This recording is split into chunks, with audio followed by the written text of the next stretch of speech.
बरोबर.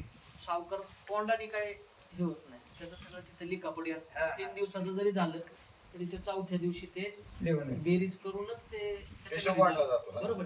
तर तसा हिशोब आपण आज ह्या धंद्यात करत नाही. आणि सगळ्यात पहिल्यांदा म्हणजे हा जोडधंदा म्हणूनच आपण निवडलेला आहे. तर हा आपला जोडधंदा नसून आहे ना, हा मेन धंदा आहे. आज जर इथं जेवढे उत्पादक आहे यांना विचारलं ना, तर प्रत्येकाच्या तोंडात वर्षभरात किती शेणाच्या ट्रॉल्या गेल्या, तोंडपाठ हिशोब आहे, तोंडपाठ.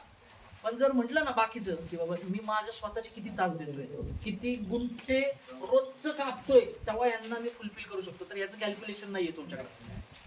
तर हे म्हणजे न्यूट्रिशन, चारा याच्यासोबत याचं तर रेकॉर्ड ठेवणं गरजेचंच आहे. तुम्ही किती तास काम करताय याच्यासोबत तुम्ही जी डॉक्टरांकडनं कांडी लावून घेताय, ती कांडी पत्र्यावर उखंड्यावर न जाता ती कांडी त्या वहीला आली पाहिजे. पंचिंग करून ठेवायची वहीला स्ट्रॉ